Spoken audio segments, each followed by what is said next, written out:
नमस्कार दोस्तों, स्वागत है आपका अपना ही यूट्यूब चैनल टुडे एग्जाम पर। दोस्तों अभी हम लोग एसएससी एमटीएस के प्रैक्टिस सेट के वीडियो को देख रहे थे। इसके तहत ये अगली वीडियो आप लोगों के लिए, और कल से ही यानी 2 मई 2023 से आपका एसएससी एमटीएस का एग्ज़ाम जो है स्टार्ट हो रहा है। तो जिनका कल एग्ज़ाम है या फिर आने वाले समय में एग्ज़ाम से, क्योंकि अब बिगिन हो रहे हैं, तो सभी को बेस्ट ऑफ लक। चलिए शुरू कर लेते हैं आज का ये क्लास। देख लेते हैं कुछ प्रश्नों को। आई होप यहाँ से भी आपको एग्जाम में क्वेश्चन देखने को मिलेगी। तो चलिए स्टार्ट करते हैं। पहला जो हमारा प्रश्न है, सुभाष चंद्र बोस आपदा प्रबंधन अवार्ड 2023 से किसे सम्मानित किया गया है। देखिए ये लेटेस्ट अवार्ड है, इसे आपको ध्यान रखना होगा क्योंकि ये इम्पोर्टेंट अवार्ड भी है और साथ में नाम जुड़े हैं नेताजी का, तो और ज़्यादा इम्पोर्टेंट हो जाता है। ठीक है, तो सुभाष चंद्र बोस आपदा प्रबंधन अवार्ड 2023 जो है ये उड़ीसा राज्य के आपदा प्रबंधन प्राधिकरण यानी ओएसडीएमए को दिया गया है। तो आपको इतना लंबा चौड़ा नाम याद नहीं रखना है, आपको सिर्फ ये याद रखना है कि ओडिशा राज्य के आपदा प्रबंधन विभाग को दिया गया है। और दूसरा जो है लुंगलेई फायर स्टेशन मिजोरम के दिया गया है। ठीक है, तो ये दोनों को कंबाइंड रूप से दिया गया है। ये इस बार का सुभाष चंद्र बोस आपदा प्रबंधन अवार्ड 2023।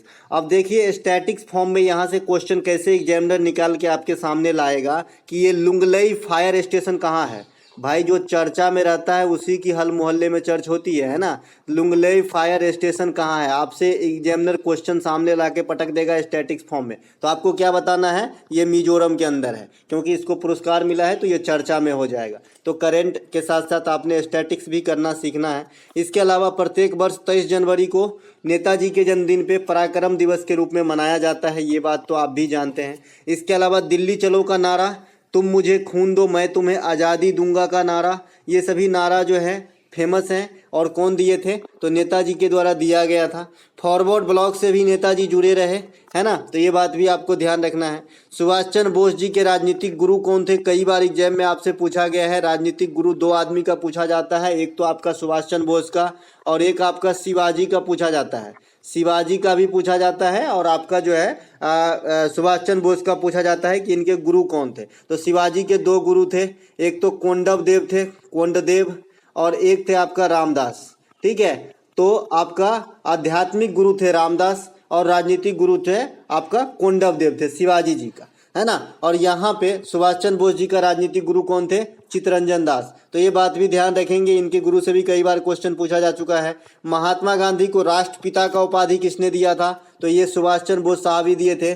कब दिए थे, 1944 में दिए थे। सीजीएल मेंस में आया हुआ क्वेश्चन, 3 बार रिपीट कर रहा हूँ इस बात को, ठीक है, ये फिर से भी पूछा जा सकता है। इसके अलावा कांग्रेस के त्रिपुरी अधिवेशन की अध्यक्षता कौन किए थे, नेताजी सुभाष चंद्र बोस के द्वारा किया गया था। और इसके अगेंस्ट में जो कैंडिडेट खड़ा किए थे वो कौन खड़ा किए थे, एमके गांधी, क्योंकि अनशन हो गए थे महात्मा गांधी और सुभाष चंद्र बोस के बीच में उस समय। ठीक है, तो आपका पटाभी सीतारामैया को खड़ा किए थे, है ना। हालांकि ये अनशन बहुत दिन तक नहीं रहा, नहीं तो 1944 में फिर क्यों कहते हैं आपका जो है राष्ट्रपिता। ठीक है, तो दोनों बात है यहाँ पे। चलते हैं आगे। अगला जो हमारा है, बक्सर के युद्ध में अंग्रेज गवर्नर कौन थे। देखिए बक्सर के युद्ध, पलासी का युद्ध, पानीपत की 3 लड़ाई, तराइन की 2 लड़ाई, ये सब आपके इम्पोर्टेंट रहेंगे एग्जाम्स के लिए, है ना। हालांकि ये जो है आपका कन्वेंशनल क्वेश्चन ही है, सभी एग्जाम में आते हैं, लेकिन ऐसा नहीं कि इसको भूला जा सकता है, तो इसे भी किसी कोना में जरूर ध्यान रख के चले। आई होप सब अच्छे से तैयार होंगे आप लोग।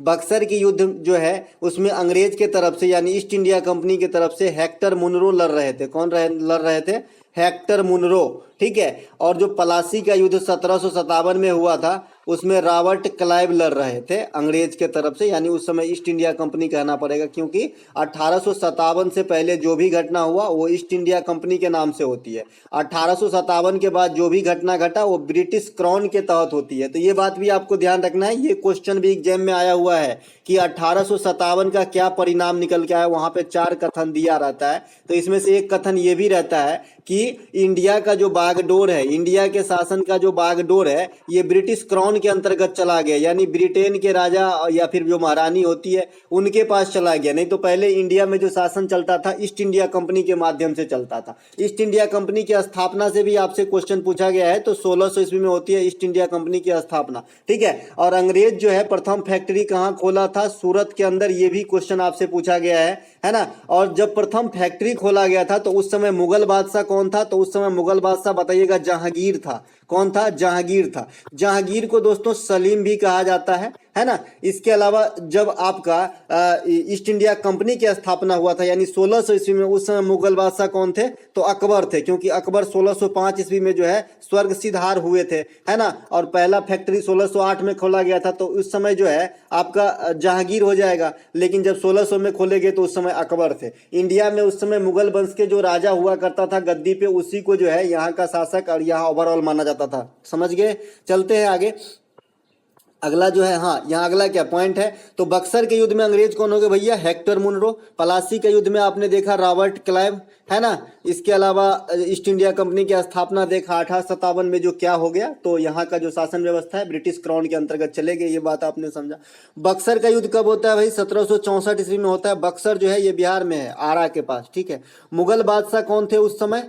तो शाह आलम द्वितीय थे। क्योंकि देखिए बक्सर का युद्ध जो है एक तरफ से त्रिगुट सेना थे और दूसरी तरफ से अंग्रेज अकेला लड़ रहा था, ठीक है। फिर भी अंग्रेज की विजय हुई क्योंकि इसके पास आधुनिक हथियार वगैरह और बहुत भारी पलटन था इसका, है ना। तो ये तीन सेना में कौन कौन था? तो एक तो मुगल बादशाह था। तो उस समय मुगल बादशाह कौन हुआ करते थे? शाह आलम सेकेंड, शाह आलम द्वितीय जो है उस समय मुगल बादशाह थे। अवध के नवाब और आपका बंगाल का नवाब, तो अवध के नवाब कौन थे? सुजाउद्दौला।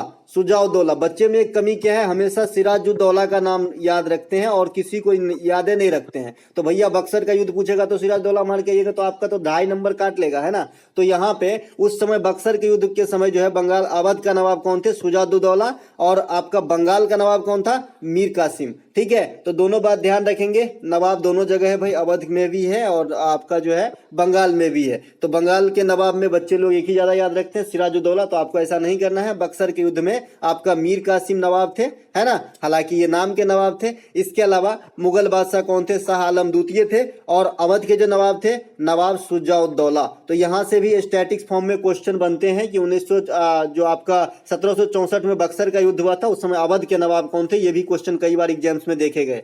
इसके अलावा 1765 में एक इलाहाबाद की संधि होती है। ये इलाहाबाद की संधि डायरेक्ट पूछा जाता है कि कब हुआ था, तो 1765 ईस्वी में, ठीक है। ये जो संधि है ये किसके किसके मध्य हुआ था? तो रॉबर्ट क्लाइव तथा मुगल सम्राट शाह आलम द्वितीय के बीच। तो ये बात भी आपको ध्यान रखना है। यहाँ आपने हेक्टर मुनरो को देखा, तो हेक्टर मुनरो के बीच में नहीं कर देना है ये संधि, ठीक है, गलत हो जाएगा। क्योंकि 1764 में बक्सर की संधि हुई और जस्ट 65 में हुआ, तो बच्चे क्या कर देंगे? हेक्टर मुनरो के साथ लगा देंगे। तो इसीलिए मैंने यहाँ स्पष्ट करने के लिए लिख दिया है। इसके अलावा पलासी की युद्ध कब हुआ था? 1757 में। किसके किसके बीच? रॉबर्ट क्लाइव तथा आपका सिराजुद्दौला। यहाँ पे सिराजुद्दौला साहब है, अच्छे इंसान थे, ठीक है। रॉबर्ट क्लाइव और सिराजुद्दौला के साथ जो है 1757 में पलासी का युद्ध हुआ था। ये पलासी की मैदान भी पूछा गया है एग्जाम में क्वेश्चन स्टेट लेवल में, तो ये पश्चिम बंगाल में है, तो इसे भी ध्यान रखेंगे। इसके अलावा जो पानीपत की 3 लड़ाई हुई थी, इसकी इस भी याद रखना है, किसके किसके बीच हुआ था ये याद रखना है, और कौन जीता कौन हारा था ये भी याद रखना है। देखिए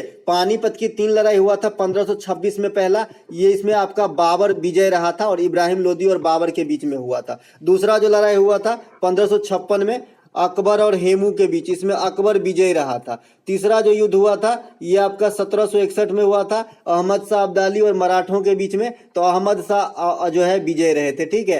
तो इसे भी ध्यान रखेंगे, ये तीनों जो विजय रहे थे ये तो बताना ही है, साथ ही साथ ये तीनों इस भी काफी इंपॉर्टेंट है और बार बार घुमा फिरा के आपसे पानीपत की लड़ाई पूछी जाती है, ठीक है। पानीपत की प्रथम लड़ाई की अपनी विशेषता है कि भारत में मुगल वंश की स्थापना हो गई और दिल्ली सल्तनत की जो है दिल्ली सल्तनत की समाप्ति हो गई।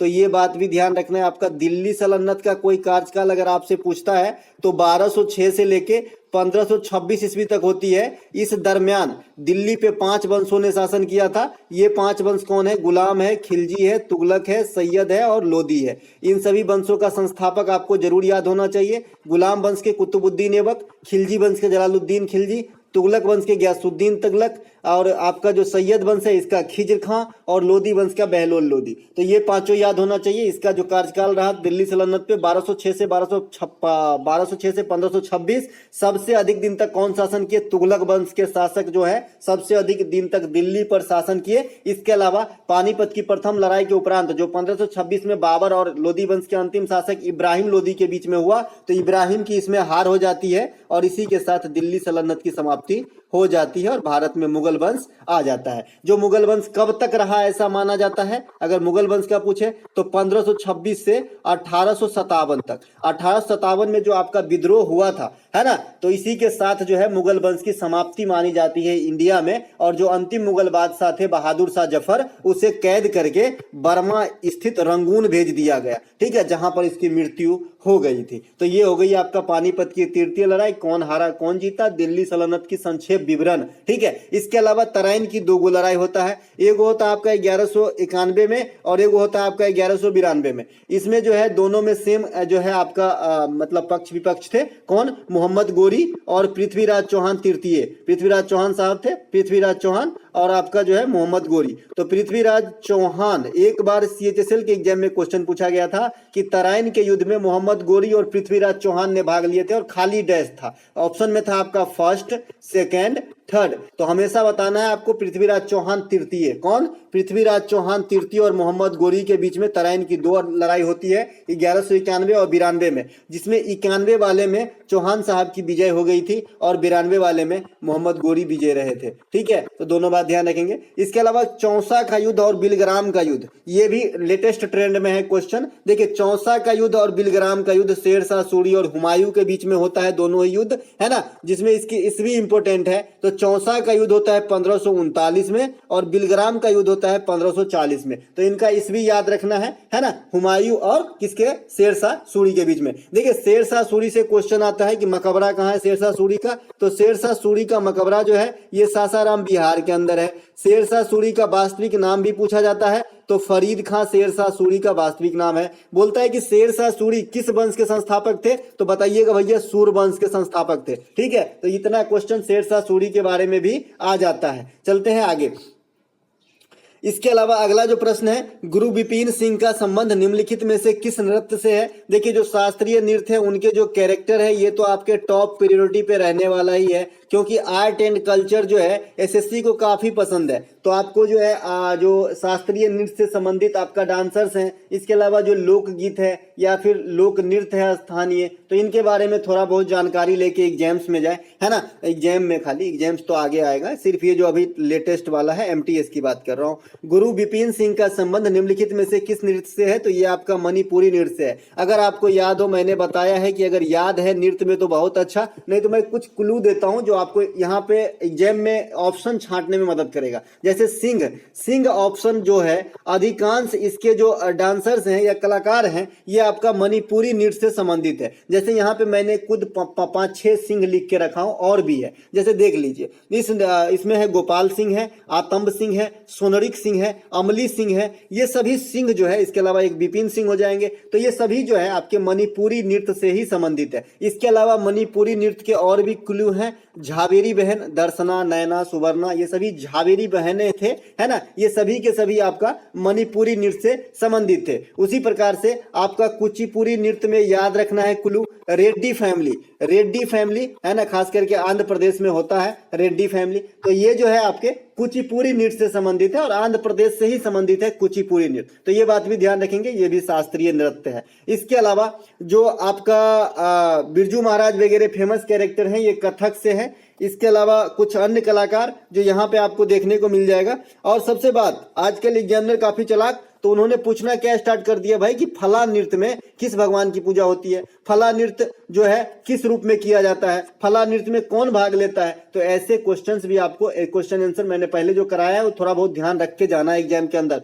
ठीक है। देखिए मणिपुरी नृत्य जो है भारतीय राज्य मणिपुर का शास्त्रीय नृत्य है, ये तो नाम से स्पष्ट है। तो इस नृत्य में किस कैरेक्टर को, किस भगवान या देवी देवता को दर्शाया जाता है, तो राधा कृष्ण के जो है राधा कृष्ण को दर्शाया जाता है। तो ये भी ध्यान आपको रखना है। इसको पकड़ने के जो कैरेक्टर है, इसको पकड़ने की तरीक बता ही दिए कि सिंह लगा रहेगा। देखिए याद है तो बहुत अच्छा, और नहीं याद है तो डूबते हुए तिनके का सहारा, है ना। 2 ऑप्शन अगर छांट दिया, 2 में कंफ्यूजन है तो सिंह वाला है तो मणिपुरी के साथ चले जाइएगा, ठीक है। इसके अलावा जो ज्यादा पूछा जाता है मणिपुरी से, एक तो झावेरी बहन बता दिए, दर्शना, नैना, सुवर्णा। इसके अलावा कलावती देवी, चारू माथुर। देखिए चारू माथुर एक से अधिक नृत्य करता है, एक बच्चा ने कॉमेंट किया था, है ना, कि चारू माथुर जो है मणिपुर से नहीं। मैं आपको बता दूं कि ऐसा नहीं है कि एक कलाकार खाली क्रिकेट ही खेलेगा। तो अभी कोई बंदा क्रिकेट खेलता है है तो क्या वो फुटबॉल नहीं खेल सकता? हो सकता है कि दोनों का महान प्लेयर हो, है ना। तो ऐसे ही है चारू माथुर, एक से अधिक नृत्य भी करता है, तो इसे मणिपुरी में भी रखिएगा, ठीक है। कुचिपुड़ी नृत्य के कुछ कलाकार जैसे राजा रेड्डी, राधा रेड्डी, ये मैं बता ही दिया कि रेड्डी सरनेम वाले को आप कुचिपुड़ी के साथ ले जाएंगे। भरतनाट्यम नृत्य के कुछ कलाकार जैसे टी बाला सरस्वती, है ना। इसके अलावा पद्मा सुब्रमण्यम, यामिनी कृष्णमूर्ति, सोनल मानसिंह, रुक्मिणी देवी, अरुणडेल, तो ये सभी किससे हैं? भरतनाट्यम से हैं। भरतनाट्यम कहाँ का शास्त्रीय नृत्य है? तमिलनाडु का है। और इस भरतनाट्यम में किस देवी देवता का पूजा होता है? तो भगवान शंकर का पूजा होता है, तो ये भी ध्यान रखेंगे। इसके अलावा सोनल मानसिंह के ऊपर आपने एक छोटा सा स्टार लगा हुआ यहाँ पे देख रहे होंगे, तो जो स्टार लगा है इसका मतलब है सोनल मानसिंह जो है एक से अधिक नृत्य करती है, तो है ना। सोनल मानसिंह भरतनाट्यम के साथ साथ ओडिसी की भी नृत्यांगना है, तो इसे भी ध्यान रखेंगे, ठीक है। कल मैंने सोनल मानसिंह की जो भी प्राइजेस वगैरह मिले थे उसके बारे में बताया था, तो ये भी ध्यान रखना है आपको, है ना। इसके अलावा भरतनाट्यम में भगवान शंकर, मोहिनी अट्टम में कई बार पूछा गया भगवान विष्णु के स्वरूप को पूजा किया जाता है। मणिपुरी में भगवान कृष्ण का। बथुकम्मा महोत्सव जो आपका कहाँ पे होता है? तेलंगाना के अंदर होता है, लेडीजों के द्वारा किया जाता है। इसे फूलों का त्योहार क्या कहा जाता है ना, फेस्टिवल ऑफ फ्लावर्स, है ना। तो इसमें जो है माँ पार्वती या महागौरी या फिर गौरी की पूजा की जाती है, तो ये बात भी आपको ध्यान रखना है। इसके अलावा अप्रैल 2003 में प्रधानमंत्री नरेंद्र मोदी ने पूर्वोत्तर भारत का प्रथम एम्स का उद्घाटन कहाँ किया है? देखिए जो एम्स है इंडिया में अभी तो 21 कार्यरत है, 2 प्रस्तावित है और एक का भी अभी आप हाल में ही प्रस्तावन किया गया है, तो कुल मिला के जो है 24 एम्स हो जाएंगे इंडिया के अंदर, है ना। तो जो लेटेस्ट ट्रेंड के एम्स हैं और इनके उद्घाटन में पहुंच रहे हैं, है ना, कौन? पीएम साहब, तो ये काफी इंपॉर्टेंट हो जाता है आपके एग्जाम के दृष्टिकोण से, ठीक है। तो जो पूर्वोत्तर भारत का पहला एम्स मिला है ये आपका गुवाहाटी को मिला है, असम को मिला है, तो इसे असम में जाइएगा, क्योंकि पिछले एग्जाम में सीएचएसएल में देखा गया कि एम्स से काफी क्वेश्चन आए कि हाल में कहाँ उद्घाटन किए। तो अभी आपका एग्जाम 2 मई से स्टार्ट हो रहा है और ये अप्रैल की घटना है, 15 अप्रैल से पहले की, तो आपके लिए जो है ट्रेंड में रहने वाला है। तो ये गुवाहाटी असम में की है एम्स का और ये पूर्वोत्तर भारत का पहला होगा। इसके अलावा प्रधानमंत्री नरेंद्र मोदी ने हिमाचल प्रदेश के बिलासपुर में इससे जस्ट पहले किए थे, तो इसे भी ध्यान रखना है। प्रधानमंत्री ने कर्नाटक में शिवमोग्गा हवाई अड्डा का उद्घाटन भी किया है, इसे भी वीवीआई करके रखिएगा, क्योंकि ये येदियुरप्पा साहब को आप जानते होंगे, नेता हैं, तो इनसे काफी जो है लगाव रहा इस प्रोजेक्ट से और प्रधानमंत्री नरेंद्र मोदी साहब के जो है काफी मतलब आप समझ रहे हैं, तो इसीलिए यहाँ पे पहुंचे हैं उद्घाटन करने के लिए शिवमोग्गा हवाई अड्डा जो कर्नाटक में है, तो इसे भी ध्यान रखेंगे। आपसे स्टैटिक्स फॉर्म में भी एक क्वेश्चन पूछा जा सकता है कि शिवमोग्गा हवाई अड्डा कहाँ है। जैसे आपने जो सीआरपीएफ का एग्जाम हुआ था उसमें हवाई अड्डे से भी आपने क्वेश्चन देखा था कि ये फला हवाई अड्डा कहाँ है, तो इसे भी ध्यान रखें। इसके अलावा भारत ऊर्जा सप्ताह का उद्घाटन भी प्रधानमंत्री किए हैं, तो ये कहाँ पर हुआ है? भारत ऊर्जा सप्ताह 2023, है ना, इंडिया एनर्जी वीक, है ना, 2023, तो ये आपका बंगलुरु कर्नाटक के अंदर हुआ है, तो इसे भी ध्यान रखेंगे। और एक भारतीय प्रवासी दिवस 2023, क्योंकि ये भी जनवरी की घटना होती है, ये 8 से 10 जनवरी के बीच में मनाया गया था। हालांकि 9 जनवरी को जो है प्रवासी भारतीय दिवस के रूप में मनाते हैं हम हर साल, लेकिन ये सप्ताह मनाया गया था, दिवस नहीं। यहाँ पे एक जो है आपका जो है महोत्सव टाइप का रखा गया था जिसमें चीफ गेस्ट लोग भी आए थे और गुयाना का जो है आपका राष्ट्रपति जो है यहाँ पे आए थे चीफ गेस्ट के रूप में, तो ये बात भी ध्यान रखेंगे। तो ये कहाँ पे हुआ था? तो ये इंदौर के अंदर हुआ था। इंदौर के स्वच्छता रैंकिंग क्या है? फर्स्ट है। यहाँ पे एशिया का सबसे बड़ा बायोगैस टर्मिनल का आयोजन हुआ है, ये भी करंट सेक्शन में क्वेश्चन आ चुका है, दोबारा भी आ सकता है, इसलिए आपको ध्यान रखना है। देखिए कोई भी नॉलेज आपको खराबी नहीं करेगा। मान लीजिए डायरेक्ट क्वेश्चन नहीं आया तो कम से कम आप ऑप्शन तो छांटेंगे, है ना, तो इससे क्या होगा आपको जो है सही होने की चांसेस काफी बढ़ जाती है। तो ज्ञान कभी भी खराबी नहीं करती है। देखिए जो ये नरेंद्र मोदी साहब है ये अभी अभी आपका अप्रैल महीने में यहाँ पे जो एम्स का उद्घाटन किया है असम के गुवाहाटी में, तो इस समय जो है असम में आपका बिहू का त्योहार चल रहा था, है ना, बिहू का त्योहार चल रहा था। तो ये बिहू में 3 प्रकार के होते हैं, मैंने आपको कल ही बताया था। तो ये अभी कौन सा बिहू होगा? तो आप लोग मुझे कमेंट करके बताएंगे अगर याद हो कि मैंने बताया था कि देखिए अपना होली जो होता है ये जनरली क्या होता है? फरवरी के लास्ट में होता है या आपका मार्च के मतलब मिड तक हो जाता है होली, है ना। तो होली क्या है? रंगों का त्योहार है ना। तो इसीलिए मार्च के जस्ट बाद आता है अप्रैल में एक बिहू होता है, तो इसे हम रंगोली बिहू कहते हैं, यानी होली के साथ जोड़ देते हैं रंगोली बिहू। तो इसे याद रखने की अच्छा तरीका है रंगोली बिहू, ठीक है। तो ये वाला जो अभी बिहू चल रहा था अप्रैल महीने में जो मनाया गया ये रंगोली बिहू है, ठीक है। चलते हैं आगे। अगला जो हमारा प्रश्न है, माउंट थुइलियर भारत में कहाँ स्थित एक पर्वत चोटी है। देखिए पर्वत चोटी से हाल में काफी क्वेश्चन आए, पारसनाथ आए, है ना, पारसनाथ आए, महेंद्रगिरी आए, दक्षिण भारत की सबसे ऊंची चोटी आए, कंचनजंगा आए, है ना। तो जो अब छूट पुट गया है वो भी पूछा जा सकता है। तो माउंट थुइलियर भारत में कहाँ स्थित एक पर्वत चोटी है, तो देखिए ये अंडमान निकोबार के ग्रेट निकोबार द्वीप पर स्थित एक चोटी है। ठीक है, तो अंडमान निकोबार आपको मारना है माउंट थुइलियर। यहाँ पे बहुत कुछ छुपा हुआ है जो आपके एग्जाम में घुमा फिरा के पूछा जाता है। जैसे देखिए सैडल पिक चोटी, ये आपसे पूछा गया होगा, कई बार आप अटेंड किए होंगे, ईमानदारी से बताइएगा। सैडल पिक चोटी ये भी अंडमान निकोबार में है ना। इसके अलावा भारत का एकमात्र सक्रिय ज्वालामुखी बैरन द्वीप, इसको तो आपने कम से कम 2 करोड़ बार अटेंड किए होंगे, मैं खुद किया हूं। तो ये आपका कहां पे है, अंडमान निकोबार में है, बैरन द्वीप और आपका सैडल पिक, है ना। इसके अलावा स्वराज द्वीप और शहीद द्वीप, इसका नाम पहले कुछ और था लेकिन बदल दिया गया है ना, शहीद द्वीप और स्वराज द्वीप कर दिया गया। तो ये आपका पहले हेवलॉक द्वीप वगैरह था, तो ये भी अंडमान निकोबार में है। इसके अलावा कुछ नेशनल पार्क जो आपको एग्जाम में काफी परेशान करते हैं और इसका नाम बड़ा सुंदर होता है। देखिए जैसे माउंट हैरियट नेशनल पार्क, जैसे लग रहा है किसी अंग्रेज का दुकान है ये, है ना। तो माउंट हैरियट नेशनल पार्क जैसे लग रहा है ये पीटर इंग्लैंड वगैरह कपड़ा होता है ना, ऐसा कोई मतलब ब्रांड का नाम है माउंट हैरियट, है ना। लेकिन माउंट हैरियट नेशनल पार्क है जो आपका कहां पे है, अंडमान निकोबार में है। महात्मा गांधी नेशनल पार्क कहां है, अंडमान निकोबार में है। कंपावेल नेशनल पार्क कहां पे है, ये भी अंडमान निकोबार में है। साथ ही साथ साउथ बटन और नॉर्थ बटन, साउथ बटन भी है और नॉर्थ बटन भी है। ये नेशनल पार्क कहां पे है, अंडमान निकोबार में स्थित है। जिसमें से साउथ बटन नेशनल पार्क जो है ये इंडिया के सबसे छोटा नेशनल पार्क है। और मैंने कल बताया था कि हेमिस सबसे बड़ा नेशनल पार्क है इंडिया में। इंडिया में सबसे बड़ा टाइगर रिजर्व नागा अर्जुन सागर है जो श्रीशैलम आंध्र प्रदेश में स्थित है। तो ये सभी बातों को बढ़ाते हुए आगे निकल जाते हैं। ठीक है, अगला प्रश्न हमारा, भारत मतलब बिंदु ही है अभी प्रश्न का, भारत की सबसे दक्षिणी बिंदु कौन सा भैया, इंदिरा पॉइंट है। इंदिरा पॉइंट कहां स्थित है, ग्रेट निकोबार में स्थित है। खाली अंडमान निकोबार मारोगे गलती हो जाएगा। ठीक है, इसे ग्रेट निकोबार मारना क्योंकि एक ऑप्शन में ऐसे ही हुबहू लिखा होगा ग्रेट निकोबार। ठीक है, इसके अलावा जो मुख्य भूमि का दक्षिणतम स्थान है इंडिया में, ये तो पॉइंट हो गया। जो मुख्य भूमि का दक्षिणतम स्थल है इंडिया में, ये हमारा क्या है, कन्याकुमारी है। क्या है, कन्याकुमारी। कन्याकुमारी कहाँ है आप सभी जानते हैं, है ना। रामेश्वरम द्वीप जानते हैं ना, तमिलनाडु के अंदर। मन्नार की खाड़ी जानते हैं ना, तमिलनाडु के अंदर। ये सब जो है ना। इसके अलावा जो पाक जल डमरू मध्य है, ये भी तो स्थित है भारत और श्रीलंका के बीच, यही तमिलनाडु के पास, है ना। तो ये सब जो है कन्याकुमारी जो है मुख्य भूमि का दक्षिणी बिंदु है। उसी प्रकार से उत्तरी जो है बिंदु है इंडिया का कौन सा, इंदिरा कौल है। इसका नाम क्या है, इंदिरा कौल। इंदिरा कौल जो है ये मुख्य भूमि मतलब भारत का उत्तरी बिंदु है, इसे भी ध्यान रखेंगे। और भारत का पूर्वी बिंदु कौन सा है, किबिथु।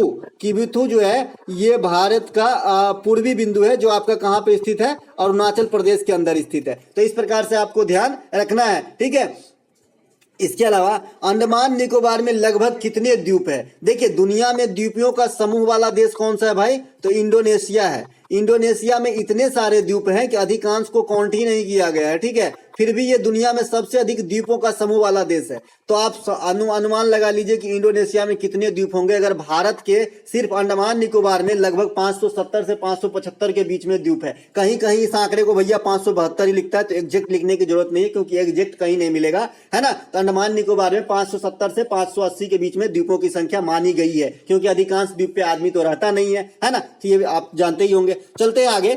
इसके अलावा द्वीप से बात आ गया तो विश्व की सबसे बड़ी द्वीप अगर आपसे पूछा जाएगा तो ग्रीनलैंड। इसमें भी कंफ्यूजन रहता है। सबसे बड़ी द्वीप है ग्रीनलैंड और सबसे बड़ा द्वीपों वाला समूह वाला देश जो है ये है इंडोनेशिया। देखिए यहाँ पे जो है जब मैं तैयारी करता था तो मुझे भी कंफ्यूजन पैदा हुआ था। 2009-8 की बात बता रहे हैं क्योंकि भाई कहीं ग्रीनलैंड कहीं इंडोनेशिया। तो एक दिन समझने में समझाया एक आदमी भैया कि ये द्वीपों का समूह है, यहाँ पे कई सारे द्वीप है, ये है इंडोनेशिया और एगो बरका टाके द्वीप है अकेला, ये है ग्रीनलैंड। ठीक है, तो ये बात ध्यान रखेंगे। अगला प्रश्न है वर्ष 2026 के एशियाई खेल का आयोजन किस देश में होगी। देखिए जो भी खेल गेम स्पोर्ट्स से इंपॉर्टेंट क्वेश्चन था उस पर मैंने एक वीडियो बना दिया था, हालांकि बहुत कम लोग वॉच किए हैं।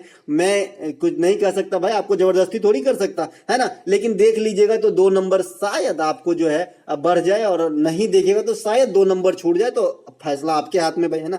वर्ष 2026 के एशियाई खेल का आयोजन जो है ये जापान के अंदर होना है। हालांकि 2022 वाला एशियाई खेल ही नहीं हुआ है क्योंकि आप जानते हैं ये डिले हुआ है, जो 2023 में ही कराना है, इसी साल होना है। और ये कहाँ पे होना है, तो ये चाइना के अंदर होना है। कहाँ पे होना है, 2022 में, 2022 वाला 2023 में डिले का समझ रहे हैं ना। जैसे टोक्यो ओलंपिक 20 वाला 21 में तो हुआ था ना, उसी प्रकार से इसे ही समझ लीजिए। तो 2023 में आपका जो है एशियाई खेल होने वाला है। कहाँ पे, 22 वाला चाइना के अंदर। पिछला वाला जो हुआ था 2018 में हुआ था, ये आपका कहाँ पे हुआ था, इंडोनेशिया के अंदर। और जो शुरुआती संस्करण हुआ था एशियाई खेल का, स्टैटिक्स फॉर्म में ये जीके पूछे जाते हैं, तो ये आपका 1951 में कहां से हुआ था, अपना प्यारा भारत, नई दिल्ली से। ठीक है, इसे भी ध्यान रखेंगे। आपसे एक क्वेश्चन कर लिया था एग्जामिनर ने सीआरपीएफ में कि दूसरी बार इंडिया में एशियाई खेल कब किया गया, नेशनल गेम, सॉरी माफ कीजिएगा, एशियन गेम दूसरी बार इंडिया में कब हुआ। तो पहली बार तो शुरुआती समय आपका 1951 में हुआ था, दूसरी बार जो है 1982 में कराया गया था। तो ये बात भी ध्यान रखेंगे। और एक बड़ा खेल में 2010 में आपका राष्ट्रमंडल खेल भी इंडिया में हुआ है। तो ये तीनों ध्यान रखेंगे, 1951, 1982 और 2010। 1951, 1982 में आपका एशियन गेम्स होता है, और 2010 नई दिल्ली में आपका कौन सा होता है, आपका राष्ट्रमंडल खेल होता है। जो राष्ट्रमंडल खेल एक ही बार इंडिया में हुआ। इंडिया में अब तक ओलंपिक खेल वगैरह नहीं हुआ है। ठीक है, तो इतना बात आपको ध्यान रखना है। इसके अलावा 2026 में कॉमनवेल्थ गेम कहां पर होगा, क्योंकि 2022 वाला आपने देख लिया बर्मिंघम इंग्लैंड में हुआ था। भारत यहां पर 61 पदक प्राप्त किए थे, जिसमें 22 गोल्ड थे, 16 रजत थे और आपका 23 ब्रॉन्ज था। यहां से भी क्वेश्चन आ चुका है कि बर्मिंघम इंग्लैंड में हुए कॉमनवेल्थ गेम में भारत को कितने गोल्ड मिले, तो 22 गोल्ड मिले। देखिए यहाँ पे सबसे ज्यादा गोल्ड जो मिला था व्यक्तिगत रूप से, ये शरद कमल को मिला था। और शरद कमल जो क्या खेलते हैं, टेबल टेनिस खेलते हैं। शरद कमल को 3 गोल्ड और 1 सिल्वर मिला था, टोटल 4 पदक मिले थे, जो व्यक्तिगत रूप से सर्वाधिक पदक जीतने वाले भी इंसान बने थे, मतलब इस वाले आपका कॉमनवेल्थ में भारत के लिए। और इसी कारण इसे 2023 का मेजर ध्यानचंद पुरस्कार दिया गया है, जो इकलौते पर्सन है जिन्हें दिया गया है। तो ये बात भी आपको ध्यान रखना है। तो 2026 में जो आपका कॉमनवेल्थ गेम होगा ये ऑस्ट्रेलिया में होगा। और 2026 में होने वाला कॉमनवेल्थ गेम कैमा गेम होगा, तो 23वां गेम होगा। पिछला 2022 में कहां पे हुआ, बर्मिंघम इंग्लैंड में हुआ। टॉप पे कौन रहे थे बर्मिंघम के अंदर, ऑस्ट्रेलिया। भारत को कैमा रैंक मिला था, चौथा रैंक 61 पदक के साथ। अगला हमारा 2024 में ग्रीष्मकालीन ओलंपिक कहां पे होगा, पेरिस के अंदर होगा। पिछला ओलंपिक कहां पे हुआ ग्रीष्मकालीन वाला, टोक्यो के अंदर। भारत को कितना पदक मिला था, 7। कितना रेशियो में, 1:4 के रेशियो में। 1 गोल्ड, 2 रजत और 4 ब्रॉन्ज मिला था। 2026 का फीफा वर्ल्ड कप कहां पे होगा, अमेरिका, मैक्सिको, कनाडा में मतलब सम्मिलित रूप से होगा। पिछला कहां पे हुआ था, कतर के अंदर हुआ था। विजेता कौन रहा था, अर्जेंटीना रहा था। उप विजेता कौन रहा था, फ्रांस रहा था। ठीक है, इसमें जो 3 पुरस्कार मिला है, गोल्डन बॉल, गोल्डन बूट और गोल्डन ग्लव्स का, इसे जरूर ध्यान रखें। एक बार फिर से रिपीट कर देता हूं मौखिक रूप से। गोल्डन ग्लव्स मिला था एमिलियानो मार्टिनेज को, गोल्डन बॉल मिला था लियोनेल मेसी को, और गोल्डन बूट मिला था किलियन एम्बाप्पे को, जो इस समय फ्रांस फुटबॉल टीम के कोच भी है। तो इसे भी ध्यान रखेंगे। देखिए, पढ़ते रहिए, आगे बढ़ते रहिए, ज्ञान को बढ़ाते रहिए, तभी काम आएगा, है ना। इसके अलावा अगला है फीफा महिला वर्ल्ड कप। इसी साल होना है 2023 में। यह ऑस्ट्रेलिया और न्यूजीलैंड के अंदर में होगा। ठीक है, फीफा महिला वाला भी होना है इसी साल। इसी साल आपका आईसीसी क्रिकेट वर्ल्ड कप होने वाला है, 50 ओवर वाला, जो भारत में होगा, है ना। आपका जो है अगले साल महिला वाला वर्ल्ड कप होने वाला है, T20 वाला 2024 में। यह आपका बांग्लादेश में होने वाला है। इस साल जो महिला का T20 वर्ल्ड कप हुआ 2023 में, ये साउथ अफ्रीका में हुआ। इसी साल जो महिला का पहला एडिशन अंडर 90 वर्ल्ड कप हुआ था, है ना, तो ये आपका कहां पे हुआ था, साउथ अफ्रीका में। और कौन विजेता रहे थे, भारत। किसको हरा के, इंग्लैंड हरा के। और जो T20 वाला मेन फॉर्मेट वाला हुआ है महिला का इसी साल 2023 में साउथ अफ्रीका में, उसके विजेता रहे हैं ऑस्ट्रेलिया। तो एक एक बात को ध्यान रखना है ना। इसके अलावा अगला प्रश्न है, पीएम कुसुम योजना किस मंत्रालय के अधीन कार्यरत है। देखिए, पीएम कुसुम योजना इंपोर्टेंट योजना है। मैंने आपसे कहा है कि प्रधानमंत्री साहब के 3-4 योजना काफी इंपोर्टेंट होते हैं। एक तो जो किसान से संबंधित हो, एक जो महिला से संबंधित हो, एक जो रोजगार देने के मामले से संबंधित हो, या फिर ऐसा कुछ काम जो लोगों को आर्थिक मदद दे रहा हो, है ना। तो ऐसी योजना जो है, डायरेक्ट आर्थिक मदद, है ना, काफी इंपोर्टेंट है भैया इंडिया में। मैं आपको बता रहा हूं कि मुझे खाना ही नहीं मिल रहा है, शाम में मैं क्या खाऊंगा मुझे पता नहीं है, और वाईफाई फ्री है मेरे पास, मान लीजिए मोबाइल ही नहीं है, तो मैं उस वाईफाई का क्या करूं, है ना। तो इसीलिए अगर डायरेक्ट आर्थिक लाभ इंडिया में मिलता है और ऐसी योजना अगर सरकार के द्वारा चलाई जा रही है, तो आपके एग्जाम के दृष्टिकोण से काफी महत्वपूर्ण हो जाते हैं, क्योंकि भाई पब्लिसिटी भी तो करना है ना, समझ रहे हैं ना। तो पीएम कुसुम योजना किस मंत्रालय के अधीन कार्यरत है, तो ये है आपका नवीन एवं नवीकरणीय ऊर्जा मंत्रालय के अधीन। इसे ध्यान रखेंगे, है ना। इसके नवीन एवं नवीकरणीय ऊर्जा मंत्रालय के अधीन है आपका कौन, पीएम कुसुम योजना। अब देखिए, इस योजना का मुख्य लक्ष्य क्या है, तो इस योजना का मुख्य लक्ष्य है भैया कि किसानों के जो मतलब किसानों के पास जो भूमि होता है ना, चलिए मैं इसे बिना लग में समझता हूँ, जो किसानों के पास जो भूमि होता है उस पे जो है सौर प्लेट लगा के सौर ऊर्जा का उत्पादन करना और उससे तहत जो है आपका सौर पंप का निर्माण करना। जो पहले पानी वगैरह इलेक्ट्रिक से चलती थी, अब सौर से चलाने का जो है लक्ष्य रखा गया है। इस योजना में बेसिक यही बात कही गई है, ठीक है। पीएम कुसुम योजना किस मंत्रालय में था? नवीन एवं नवीकरणीय ऊर्जा मंत्रालय, मनरे, है ना। इस योजना का कार्यकाल कब हुआ था भैया, मतलब कब तक रखा गया है? तो 2026 तक रखा गया है। सोलर रूफटॉप योजना आपने पूछ रखा है एग्जाम में, ये क्या है? तो ये भी सोलर पैनल लगाने से संबंधित है, ये सोलर ऊर्जा से संबंधित है, सोलर रूफटॉप योजना, ठीक है। रूफ माने छत होता है, टॉप मतलब ऊपर होता है, तो समझ ही रहे हैं ना। इसके अलावा अंतरराष्ट्रीय सौर गठबंधन का मुख्यालय कहाँ है? इंपोर्टेंट बहुत बड़ी संस्था का मुख्यालय है इंडिया के अंदर, लेकिन अपन अगर नहीं मालूम है तो गलती हो जाएगा, ठीक है। तो इंटरनेशनल सोलर अलायंस का मुख्यालय यानी अंतरराष्ट्रीय सौर गठबंधन का मुख्यालय गुरुग्राम में है। अब भैया ये जो है ये कब लगा था? देखिए भारत और फ्रांस, भारत के प्रधानमंत्री थे और फ्रांस के शायद राष्ट्रपति थे, दोनों के बीच में जो है, शायद ना, सही बात है भाई, भारत के प्रधानमंत्री और फ्रांस के राष्ट्रपति के बीच में एक जलवायु परिवर्तन पे पेरिस समझौता होता है, इसी के तहत जो है इसकी स्थापना किए गए थे। हालांकि अब जो है सभी देशों के लिए सार्वजनिक कर दिया गया है, तो ये बात भी आपको ध्यान रखना है ना। ये इंटरनेशनल सोलर अलायंस मुख्यालय गुरुग्राम। अगला प्रश्न हमारा, वेरियोला वायरस से कौन सी बीमारी होती है? देखिए जो बायो के सेक्टर है वहां से आपको बीमारी से क्वेश्चन पूछा जाता है ना। ये फला चीज किस समूह में आते हैं, ऐसे क्वेश्चन जरूर करके जाए आपके एग्जाम में, है ना। तो वेरियोला वायरस से जो है चेचक बीमारी होता है। चेचक बीमारी लगभग सभी जानते होंगे, शरीर में फफोले आ जाते हैं, तेज बुखार आ जाती है और ये फफोले फूटने के बाद काफी सारा दर्द होता है। हमारे गांव घर में इसका इलाज नहीं कराया जाता, कराया जाता होगा लेकिन मेरे गांव में नहीं कराया जाता। इसमें क्या बोलते हैं कि भाई तेल मसाला खाना छोड़ दो, अपने आप ठीक हो जाएगा, और वैसे हो भी जाता है लेकिन दाग रह जाता है, बड़ा भद्दा दिखता है। ये चेचक बीमारी है ना, तो ये आपका वेरियोला वायरस से होता है, ठीक है। चेचक हो गया, पोलियो हो गया, रेबीज हो गया, एड्स हो गया, हेपेटाइटिस हो गया, इन्फ्लुएंजा हो गया, ये सभी आपके वायरस से होने वाले रोग है, ठीक है। जिसमें आपसे पूछा जाता है कि एड्स में क्या होता है भाई, तो जो असंक्रामक तत्व हैं, जो आपको बीमारियों से लड़ने की क्षमता है, इसकी नाश कर दिया जाता है, जो इम्यून सिस्टम है खत्म हो जाता है आपका एड्स वगैरह में। हेपेटाइटिस किसका रोग है? तो आपके एसएससी वाला ऑप्शन है जिगर का रोग, है ना, जिगर का रोग ऐसे बताया जाता है हेपेटाइटिस के बारे में, है ना। इन्फ्लुएंजा, है ना। इसके अलावा पोलियो तो सभी जानते हैं, जैसे आपका पैरालाइसिस होता है वैसी टाइप का पोलिया होता है ना, कि अंग वगैरह शून्य हो जाता है, फिर बाद में कभी काम नहीं करता है। गाँव घर में काफी इसके उदाहरण है, हालांकि अब भारत में इसे देखने को नहीं मिलता है ना।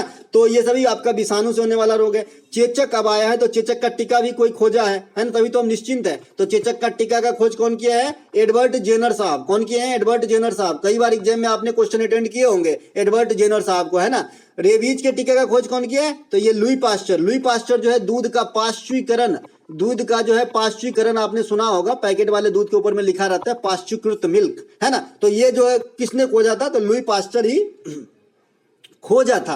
एडवर्ड जेनर हो गया चेचक के टीका का पिता, रेबीज के टीके का पिता हो गया आपका लुई पास्चर, और लुई पास्चर साथ में जो है दूध के पाश्चुरीकरण का सिद्धांत भी खोजा था। पोलियो का टीका, ये भी कई बार एग्जाम में पूछा जाता है, तो पोलियो का टीका का खोज जोनास साल्क है। कौन है? Jonas Salk. इसके अलावा जीवाणु से होने वाले कुछ रोग जैसे हैजा है, टेटनस है, टाइफाइड है, और भी है, लेकिन ये जो आपके एग्जाम में आता है क्योंकि इससे संबंधित जो बैक्टीरिया है उसका भी नाम पूछा जाता है, इसीलिए मैंने इन तीनों को रखा। देखिए हैजा जो होता है ये विब्रियो कोलेरी नामक बैक्टीरिया से होता है। टेटनस जो होता है ये क्लोस्ट्रीडियम टेटनी से होता है। टाइफाइड जो है ये सल्मोनेला टाइफी से होता है। ये तीनों बैक्टीरिया का नाम जरूर याद रखेंगे, क्योंकि भाई एग्जाम में आजकल जो है ट्रेंड ये है कि वायरस से हो रहा है कि जीवाणु से पता नहीं, लेकिन किस वायरस किस जीवाणु से हो रहा है ये डायरेक्ट पूछता है कि फला बीमारी किस जीवाणु से होता है, ठीक है। तो इसे ध्यान रखेंगे थोड़ा ये तीनों बीमारी का। अरे कहाँ भारी है, देखिए हैजा को कॉलरा कहते हैं, इसीलिए विब्रियो कोलेरी, है ना। टेटनस में टेटनी शब्द ऑलरेडी लगा हुआ है, टाइफाइड में सल्मोनेला टाइफी अलग लगा हुआ है, तो कहाँ याद करने में झंझट है भाई, है ना। और ये जो आपका जीवाणु का पिता है ल्यूवेन हॉक है, और विषाणु का पिता जो है इवान बस्की है ना। ये आपके नॉलेज के लिए एग्जाम में नहीं आएगा, ठीक है। इसके अलावा मलेरिया जो है, मलेरिया कई बार आपने देखा होगा, मादा एनीफिलीज मच्छर के काटने से कौन सी बीमारी होती है। पिछले एमटीएस में तो ये पूछ रखा था कि निम्नलिखित में से मच्छर के काटने से कौन सा बीमारी नहीं होता है। तो हर क्वेश्चन तो हार्ड नहीं होता, कोई कोई क्वेश्चन बहुत ईजी भी होता है भाई, ऐसा नहीं है ना। तो मलेरिया, सोने की बीमारी, काला जर, ये सभी प्रोटोजोआ से होने वाला बीमारी है, ठीक है। मलेरिया हो गया, सोने की बीमारी हो गया, काला जोर हो गया, ये सभी जो है प्रोटोजोआ से होने वाला बीमारी है। जिसमें मलेरिया किससे होता है? प्लाज्मोडियम नामक परजीवी से। देखिए इसे परजीवी भी कह देते हैं, प्लाज्मोडियम नामक परजीवी से होता है और इसका वाहक कौन है? मादा एनीफिलीज मच्छर। मादा एनीफिलीज मच्छर जो है आपका मलेरिया रोग के वाहक है। तो ये क्या करते हैं? मलेरिया को ढोता है? नहीं, ये प्लाज्मोडियम को ढोता है ना, और एक शरीर से दूसरे शरीर में जाके प्रसार कर देता है, हो जाता है मलेरिया, है ना। इसके अलावा सोने की बीमारी, सोने की बीमारी जो है ये किससे फैलता है? तो ये आपका बालू मच्छी से फैलता है ना। इसके अलावा ये किससे होता है? तो ट्रिप्नोसोमा, इसमें नाम ही है सोमा, सोने की बीमारी में सोना। सो शब्द इधर भी है इधर भी है, तो ऐसे भी आप याद रख सकते हैं। सोने की बीमारी जो है ट्रिप्नोसोमा नामक जो है प्रोटोजोआ से होता है। कालाजार जो है लिस्मेनिया डोनावानी, लिस्मेनिया डोनावानी यहाँ पर छूट गया है, लिस्मेनिया याद रखेंगे, कालाजार होता है इस वाले प्रोटोजोआ से। ठीक है, चलते हैं आगे। अगला प्रश्न है टंगस्टन का परमाणु द्रव्यमान कितना होता है? हाल फिलहाल के एग्जाम में परमाणु द्रव्यमान से क्वेश्चन आने लगे। इसके अलावा आप लोगों को पढ़ के जाना है कि जो प्रोड्यूसर स्टेट है कि कौन सा स्टेट क्या क्या प्रोड्यूस करता है वर्तमान में सबसे ज्यादा, ये आपको देख के जाना है। जैसे मैंने कुछ बता रखा है कि भाई तांबा में सबसे ज्यादा आप जो है एमपी हो गया है, लोहा में उड़ीसा हो गया है, टंगस्टन बॉक्साइट में भी उड़ीसा हो गया है। तो ऐसे कुछ तथ्य हैं जो आपको ध्यान रख के जाना है एग्जाम के अंदर। ठीक है, टंगस्टन का परमाणु द्रव्यमान पूछा गया है 183.8 है। देखिए परमाणु द्रव्यमान अगर याद नहीं हो तो गुना 2 कर देना और इससे कुछ ज्यादा रखना, है ना, कम बिल्कुल मत करना, 2 से ज्यादा रखना। लेकिन हाइड्रोजन जो है अपवाद है, क्योंकि हाइड्रोजन का परमाणु क्रमांक 1 होता है, परमाणु द्रव्यमान भी 1.00 समथिंग होता है। ठीक है, तो इस प्रकार से। लेकिन मैं आगे की तत्व की बात कर रहा हूं कि मैंने बहुत सारा मिला के देखा है कि गुना 2 कर दो और इससे थोड़ा बहुत ज्यादा कर दो तो मिल जाता है। ठीक है, लगभग। ठीक है, तो यहाँ पे टंगस्टन का आपका परमाणु द्रव्यमान पूछा जा रहा है, तो ये 183.8 होता है। ठीक है, 183.8 होता है परमाणु द्रव्यमान। टंगस्टन का परमाणु क्रमांक कितना होता है? 73 होता है। टंगस्टन का संकेत भी पूछा गया एग्जाम में, W होता है। टंगस्टन का खान कहाँ है पर भारत में? देगाना में है। देगाना कहाँ पे है? राजस्थान में। ठीक है, इसके अलावा टंगस्टन का उपयोग किस चीज में होता है भाई? बल्ब का फिलामेंट बनाने में। ठीक है, टंगस्टन का गलनांक कैसा होता है? बहुत ज्यादा हाई, लगभग कितना? 35 डिग्री सेल्सियस से भी अधिक होती है। इसके अलावा टाइटेनियम का परमाणु क्रमांक मैंने यहाँ पे रखा है 22 है। परमाणु द्रव्यमान कितना होता है? 47.8 होता है टाइटेनियम का। टाइटेनियम को क्या कहा जाता है? रणनीतिक धातु कहा जाता है, रणनीतिक धातु, है ना, क्योंकि ये जो युद्ध वगैरह के सामान होता है इससे बनाया जाता है। इसके अलावा सोना का परमाणु क्रमांक कितना है? 79। सोना का मैंने सूत्र भी पूछते देखा है, तो AU होता है, इसे ऑरम कहते हैं लैटिन भाषा में। ठीक है, इसके अलावा इसका परमाणु द्रव्यमान कितना है? 196.97। अगर इसको आप 2 से गुना करेंगे तो 70 दूना का 140, 9 दूना का 18, 158। और ये कितना है? 196। मैंने कहा था 2 से गुना करो और बढ़ाओ थोड़ा सा, है ना, लेकिन 3 से गुना मत करो, है ना, 2 और 3 से के बीच में गुना करो, है ना। तो ऐसे में आपको अधिकांश चीज मिल जाएगा, अधिकांश आप देखेंगे तो। चांदी का परमाणु क्रमांक कितना है भाई? 43 है ना। और अगर परमाणु द्रव्यमान की बात करें तो 107.8 है। अगर आपने इसको 3 से गुना कर दिया तो 120 9 129 हो जाएगा, लेकिन 107.8 है, मतलब 2 और 3 के बीच में गुना करना है, लेकिन 3 से गुना नहीं करना है। इसके आसपास जो ऑप्शन रहेगा आपका परमाणु द्रव्यमान हो जाता है। मैंने बहुत सारे चीज पे ये अप्लाई करके देखा है। इसके अलावा कॉपर का परमाणु क्रमांक 29 होता है, द्रव्यमान 63.5 होता है। आयरन का इसी प्रकार से 26 है परमाणु क्रमांक। Fe का, फेरस का परमाणु द्रव्यमान 55.8 होता है। समूह, अब यहाँ पे देखिए जो 3 क्वेश्चन है मैंने बता रखा है, ये स्टैटिक फॉर्म में डायरेक्ट हिट करेगा कि भाई संक्रमणीय धातु जो है किस समूह के बीच में वर्णित है आधुनिक आवर्त सारणी में? तो आधुनिक आवर्त सारणी में समूह 3 से लेकर 12 तक के बीच में जो है ना, ये धातु जो जिसमें अत्यधिक धातु वाली गुण होती है, इसे संक्रमणीय धातु कहते हैं, है ना। तो ये चीज आपका वर्णित है। इसके अलावा समूह 18 में अक्रिय गैस है, जो आपका कौन कौन सा है? हीलियम है, आर्गन है, क्रिप्टन है, जेनन है, रेडॉन है, ये सब जो है समूह 18 में है, अक्रिय गैस है, इनर्ट गैस है। समूह 17 में क्या है? हाइड्रोजन ग्रुप है। क्या क्या है? क्लोरीन है, फ्लोरीन है, ब्रोमीन है, आयोडीन है, ये सब हाइड्रोजन ग्रुप है। समूह 14 से लेकर 18 तक अधातुओं को रखा गया है। अधातु कितने हैं आधुनिक आवर्त सारणी में? 20 है। और धातु कितने हैं? 91 है। और उपधातु कितने हैं? 7 हैं। तीनों को जोड़ दिया तो कितना हो गया? 118 हो गया आधुनिक आवर्त सारणी में ज्ञात तत्वों की संख्या। ठीक है, इसके अलावा आवर्त कितने हैं? 7 हैं। समूह कितने हैं? 18 है। समूह या वर्ग कहते हैं इसे। ठीक है, ये हो गया।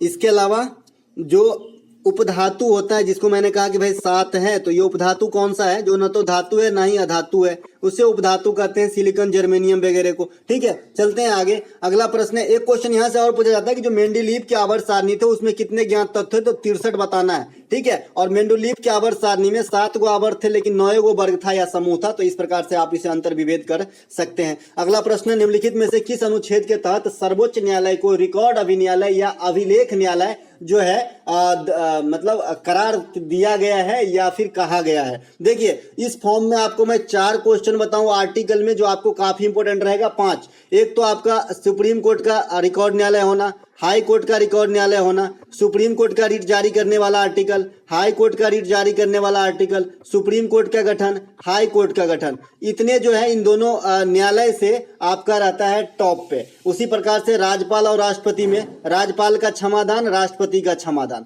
ठीक है, उसी प्रकार से महान्यायवादी की नियुक्ति और एडवोकेट जनरल जो महाधिवक्ता होता है राज्यपाल के द्वारा किया जाता है, इसकी नियुक्ति। तो आपको भी धीरे धीरे समझ में आने लगेगा कि क्या क्वेश्चन जो है ट्रेंड में होती है आर्टिकल्स वगैरह से। ठीक है, तो यहाँ पे देखिए, निम्नलिखित में से किस अनुच्छेद के तहत सर्वोच्च न्यायालय को रिकॉर्ड या अभिलेख न्यायालय करार दिया गया है? तो ये है आपका आर्टिकल 129। आर्टिकल 129 में सर्वोच्च न्यायालय को रिकॉर्ड न्यायालय, अब रिकॉर्ड से आप समझ रहे हैं ना कि रिकॉर्ड के तौर पे कोई चीज रखते हैं ना अपन लोग, है ना, तो उसी प्रकार से आप समझिए कि मैं बार बार एक ही चीज समझाता हूं कि रिकॉर्ड न्यायालय क्या होता है कि सर्वोच्च न्यायालय किसी गलती के लिए जो सजा दिया है उसे रिकॉर्ड के तौर पे सहेज के रखा जाता है, बाद में उससे छोटा न्यायालय यानी हाई कोर्ट सेम गलती के लिए सेम सजा देके जो है अपना टाइम बचाता है। यही रिकॉर्ड न्यायालय का मतलब है लगभग। मैं देहाती भाषा में आपको समझाऊंगा, कोर्ट वाला भाषा नहीं समझाऊंगा, नहीं तो दिक्कत हो जाएगी। ठीक है, इसके अलावा इसी प्रकार का चीज जब हाई कोर्ट के साथ होता है तो हाई कोर्ट के जो छोटा न्यायालय है, जैसे सत्र न्यायालय, डिस्ट्रिक्ट कोर्ट वगैरह होते हैं, तो वो फॉलो करते हैं, है ना। डिस्ट्रिक्ट कोर्ट कोई रिकॉर्ड न्यायालय नहीं होता है क्योंकि उससे छोटा न्यायालय नहीं होता। ठीक है, आप समझ गए तीनों बात। तो यहाँ पे 129 के तहत सर्वोच्च न्यायालय जो है आपका रिकॉर्ड न्यायालय है। 124 के तहत सर्वोच्च न्यायालय का गठन होता है। 214 के तहत हाई कोर्ट का गठन होता है। 215 के तहत जो है हाई कोर्ट भी रिकॉर्ड न्यायालय है। 32 के तहत ये सुप्रीम कोर्ट जो है 5 रीट जारी करते हैं सुप्रीम कोर्ट, और 232 को ही संवैधानिक उपचारों का अधिकार भी, माफ कीजिएगा, 32 के तहत जो है रीट जारी करते हैं सुप्रीम कोर्ट। 32 आर्टिकल को ही संवैधानिक उपचारों का अधिकार कहा जाता है, जो मौलिक अधिकार के अंतर्गत आने वाली आर्टिकल है। इसी 32 आर्टिकल का प्रयोग करके कोई भी आम नागरिक सुप्रीम कोर्ट तक जा सकता है जब उसके मौलिक अधिकार के मामला में कोई भी किसी प्रकार की हनन हुआ हो। अगला है 226, ये जो है हाई कोर्ट जो रीट जारी करता है, ये आर्टिकल 226 का प्रयोग करता है ना। इसके अलावा भारत के प्रथम जो मुख्य न्यायाधीश हुए थे ये जस्टिस हीरालाल कानिया हुए थे। इसके अलावा भारत के जो वर्तमान मुख्य न्यायाधीश है ये 50वें नंबर के हैं, ये आपका चंद्रचूड़ साहब है। 49वें नंबर के यूयू ललित साहब थे। सर्वोच्च न्यायालय के प्रथम महिला न्यायाधीश कौन बनी थी? फातिमा बीबी बनी थी। हाई कोर्ट के प्रथम महिला मुख्य न्यायाधीश कौन बनी थी? लीला सेठ। किस राज्य के हाई कोर्ट में बनी थी? हिमाचल प्रदेश के हाई कोर्ट में। तो इतना बात जरूर ध्यान रखेंगे, ये फातिमा बीबी जो बनी थी ये आपका मतलब एक आम न्यायाधीश बनी थी सर्वोच्च न्यायालय के अंदर, चीफ जस्टिस नहीं बनी थी। अभी तक कोई महिला चीफ जस्टिस नहीं बनी है। अगला प्रश्न, चौथी पंचवर्षीय योजना का उद्देश्य क्या था? स्थिरता के साथ विकास था। देखिए, चौथी पंचवर्षीय योजना इसीलिए ट्रेंड में रहेगा क्योंकि इसमें काफी कुछ ऐसे हुए हैं जो अपने आप में अद्वितीय है। जैसे चौथे पंचवर्षीय योजना की अवधि क्या थी? 1969 से 1974। इसमें क्या क्या हो गया इस पंचवर्षीय योजना में? अच्छा, पहले लाइन से आ जाइए। प्रथम पंचवर्षीय योजना की अवधि क्या रहा था? 1951 से 1956। योजना कौन बनाता था? योजना आयोग। अब क्या योजना बनती है? नहीं बनती है क्योंकि योजना आयोग ही नहीं है। 2015 से उसके जगह तो नीति आयोग आ गया है ना। तो पहली पंचवर्षीय योजना में किस पर बल दिया गया था? कृषि पे बल दिया गया था। दूसरी पंचवर्षीय योजना में किस पे बल दिया गया था? भारी उद्योग पे बल दिया गया था। और तीसरी पंचवर्षीय योजना में इन दोनों के कंबाइंड पे बल दिया गया था, यानी कृषि के साथ साथ भारी उद्योग पे। ठीक है, इन दोनों में कंबाइंड पे बल जो है दिया गया था थर्ड पंचवर्षीय योजना में। अब इन तीनों का मॉडल भी पूछता है, ठीक है, पहला, दूसरा, तीसरा का। तो प्रथम पंचवर्षीय योजना हैराट डोमार पे, दूसरी पंचवर्षीय योजना पीसी महाल नोविस पे, और तृतीय पंचवर्षीय योजना गाडगिल मॉडल पे उदाहरण था। तीनों का उद्देश्य मिल गया, तीनों का मॉडल मिल गया, तीनों का ईस्वी मिल गया। ठीक है, अब हम आते हैं चौथी पंचवर्षीय योजना की कुछ विस्तृत बात कर लेते हैं। देखिए, चौथी पंचवर्षीय योजना में प्रधानमंत्री कौन थे? इंदिरा गांधी। ठीक है, उस समय जो है 1969 में पहली बार बैंकों का राष्ट्रीयकरण किया गया। आपसे पूछा जाता है कि दूसरी बार बैंकों का राष्ट्रीयकरण कब किया गया, तो बता देना है आपको झट से 1980 में। ठीक है, इसके अलावा इसरो की स्थापना किया गया है ना, इसरो की स्थापना किया गया 15 अगस्त 1969 को। और ये कहाँ पे है मुख्यालय इसका, बेंगलोर में है, बेंगलोर में है। अभी अभी बताया भैया कि बेंगलोर में अभी अभी प्रधानमंत्री नरेंद्र मोदी साहब ने, है ना, एक एयरपोर्ट का उद्घाटन किया है, शिवमोगा एयरपोर्ट, है ना, तो इसे भी ध्यान रखेंगे, ये कर्नाटक के अंदर है ना। इसके अलावा जो भारत और पाकिस्तान का युद्ध हुआ था 1971 में, तो ये भी बांग्लादेश वाले मामले पे, तो ये भी आपका, है ना, कब हुआ था, चौथे पंचवर्षीय योजना में। आपसे बांग्लादेश का उदय भी पूछ देता है एग्जाम में कि बांग्लादेश कब अस्तित्व में आया, इसी प्रकार से स्टैंडर्ड लैंग्वेज में। तो आपको बताना है 16 दिसंबर 1971 को। कब, 16 दिसंबर 1971 को। भारत का पहला परमाणु परीक्षण आपको याद होगा 1974 में राजस्थान के पोखरण से, तो ये भी आपका चौथे पंचवर्षीय योजना में ही हुआ था। दोस्तों अब तक अच्छा लग गया हो तो लाइक कर देना। ठीक है, अगला प्रश्न है, राज्य हड़प नीति के तहत लॉर्ड डलहौजी ने सतारा को कब ब्रिटिश राज में अधीन किए थे या फिर मिलाए थे। देखिए सतारा को सबसे पहले मिलाया गया था लॉर्ड डलहौजी के द्वारा 1848 में, उसके बाद संबलपुर 1849 में मिलाया गया, झांसी को 1853 में, नागपुर को 1854 में। यही चार को पूछता है जो अधीन किए थे, ब्रिटिश राज में मिलाए थे डलहौजी। ठीक है, लेकिन सतारा सबसे ज्यादा पूछता है। बंगाल विभाजन कौन किया था, 1905 में, करजन। ठीक है, राष्ट्रीय राजधानी क्षेत्र कोलकाता से दिल्ली स्थानांतरण की बात कब रखी गई, 1911 में। हालांकि 1912 तक ये फाइनल हुआ था, लेकिन आपको 1911 ही लिखना है। ठीक है, और उस समय गवर्नर कौन थे, लॉर्ड हार्डिंग। ठीक है, इसके अलावा अगला जो है चंपारण सत्याग्रह। चंपारण सत्याग्रह कब हुआ था, 1917 में। कहां पर हुआ था, बिहार में हुआ था। किस वजह से हुआ था, तिनकठिया पद्धति। तिनकठिया पद्धति क्या थी, 1/3 में नील की खेती अनिवार्य, है ना। तो इससे परेशान जो है हताश थे किसान, तो गांधी जी को आमंत्रित किए थे, कौन किए थे, राजकुमार शुक्ल। और ये गांधी जी के दक्षिण अफ्रीका से लौटने के बाद भारत में प्रथम सत्याग्रह थे, क्योंकि दक्षिण अफ्रीका से लौटे थे गांधी जी कब, 1915 में, 9 जनवरी को। और 9 जनवरी को हम प्रवासी दिवस मनाते हैं, और इस बार कहाँ मनाएंगे, इंदौर में। तो ठीक है, इस प्रकार से आप सीरीज क्रम में क्रम जोड़ते हुए चलेंगे। गांधी जी का कुछ अन्य आंदोलन है, जैसे 1920 में असहयोग आंदोलन है, 1942 में भारत छोड़ो आंदोलन है, ये सब गांधी जी से जुड़ा हुआ है। 1930 में दांडी मार्च है ना, ये सभी गांधी जी से जुड़ा हुआ आंदोलन है। इसके अलावा चंपारण सत्याग्रह हो गया। इसके अलावा जालियांवाला बाग हत्याकांड 13 अप्रैल 1919 को, है ना, अमृतसर के जालियांवाला बाग में कौन चलवाया था गोली, जनरल ओ डायर। इसको डायरिया हो गया था, जनरल ओ डायर को डायरिया हो गया था। इस प्रकार से आप याद रख सकते हैं, है ना। तो इन्होंने जो है आपका गोली चलवाया था। असहयोग आंदोलन 1920, चौरा चोरी हत्याकांड कब होती है, 1922। और इसी चौरा चोरी हत्याकांड के कारण जो है आपका असहयोग आंदोलन बंद करना पड़ा था। इसमें जो है पुलिस थाने वगैरह में आग लगा दिए थे, है ना। इसमें जो है बहुत सारे अंग्रेज जल के मर गए थे, ये अच्छा हुआ था। अगला प्रश्न है, निम्नलिखित में से किस सुल्तान के द्वारा अशोक स्तंभ को दिल्ली लाया गया था। देखिए ये क्वेश्चन भी आपको एग्जाम में काफी बार देखने को मिल जाता होगा, है ना। तो अशोक स्तंभ को दिल्ली उठा ले आया था कौन, फिरोज शाह तुगलक। कौन ले आया था, फिरोज शाह तुगलक ले आया था। कहां से, टोपरा और मेरठ से। कहां से, टोपरा और मेरठ। टोपरा जो जगह है ना, ये आपका हरियाणा के अंदर है, और ये मेरठ तो आप सभी जानते हैं, है ना। तो ये ले आया था फिरोज शाह तुगलक उठा के दिल्ली। ठीक है, फिरोज तुगलक का शासन अवधि क्या था, 1351 से 1388। ये किस वंश से होंगे भाई, सरनेम देख लीजिए, तुगलक। तो तुगलक वंश से। कहां की बात हो रही है, दिल्ली सल्तनत की जो 5 वंश बताया ना, इसी में से ये है गुलाम खिलजी तुगलक, ये तीसरा वंश के शासक है। ठीक है, बड़े पैमानों पर नहरों का निर्माण करवाया था। ठीक है,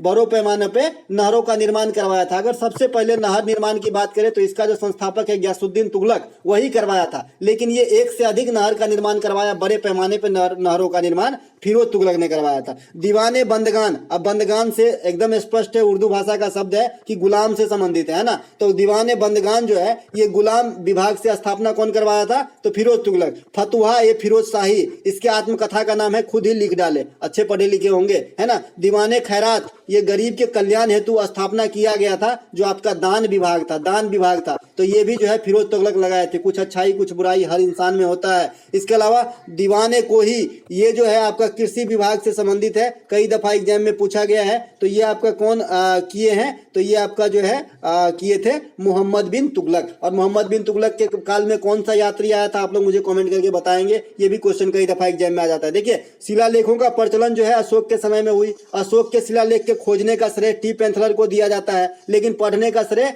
जेम्स प्रिंसेप को मिला था। तो ये बात भी आपको ध्यान रखना है। अगला प्रश्न, निम्नलिखित में से कौन सी नदी पश्चिमी घाट से नहीं निकलती। देखिए मालप्रभा, घाट प्रभा, कृष्णा, कोयना, मूसी, तुंगभद्रा, नर्मदा, हेमावती। इसमें से एक नदी है नर्मदा नदी, जो पश्चिमी घाट से निकलती नहीं है, लेकिन पश्चिमी घाट की तरफ बहती जरूर है। तो लैंग्वेज का फर्क है, तो यहाँ पे नर्मदा राइट आंसर करना होगा, क्योंकि ये पश्चिमी घाट से निकलती नहीं है, लेकिन बहने के लिए गुजरात की तरफ जाती है ना।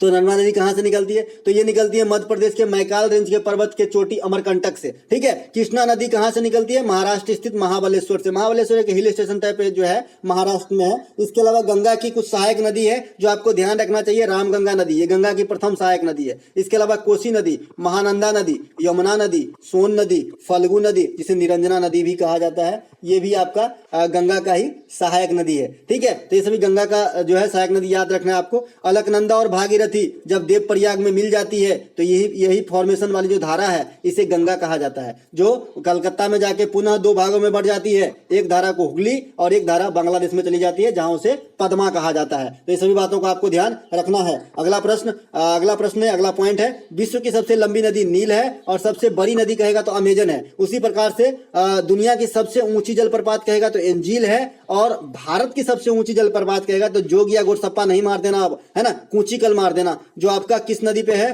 बराही नदी पर है। कहां पे है? कर्नाटक है। ये भारत के सबसे ऊंचा जलप्रपात हो गया है। उसी प्रकार से दुनिया की सबसे लंबी पर्वतमाला कहे तो एंडीज मारने का है ना, हिमालय नहीं भैया। एंडीज पर्वतमाला जो है ये सबसे विस्तृत पर्वतमाला है जो साउथ अमेरिका में है। ठीक है। लेकिन हिमालय की जो सबसे चोटी है ना ऊंची है भाई, माउंट एवरेस्ट चोटी ऊंचा है, पर्वत श्रेणी सबसे बड़ा नहीं है। सबसे बड़ा रेंज में जो फैलाव है ये एंडीज का है। ठीक है। तो दोस्तों ये थे आज का हमारा ये प्रैक्टिस सेट का वीडियो। अगर आपको अच्छा लगा हो तो लाइक कीजिएगा, और कल से एनालिसिस का वीडियो एक भी मिस नहीं कीजिएगा। अगर आप लोग जिनको भी एसएससी एमटीएस देना है, एनालिसिस जो है एमटीएस का मैं हर शिफ्ट का कराऊंगा। इसमें जो मैं आपको एक्स्ट्रा फैक्ट दूंगा, जैसे कि आज तक के पास्ट जो भी एग्जाम हुए हैं आप जानते ही होंगे, अगर मुझे कुछ दिन से फॉलो करते होंगे तो ये एक्स्ट्रा फैक्ट जो है काफी खतरनाक होता है, जो एग्जाम में सीधे आता है, और मैं नहीं, ये आप लोग ही कहते हैं। तो चलिए मिलेंगे कल एनालिसिस वाली वीडियो के साथ। फिर से एक बार सभी को बेस्ट ऑफ लक जिनका भी एग्जाम है।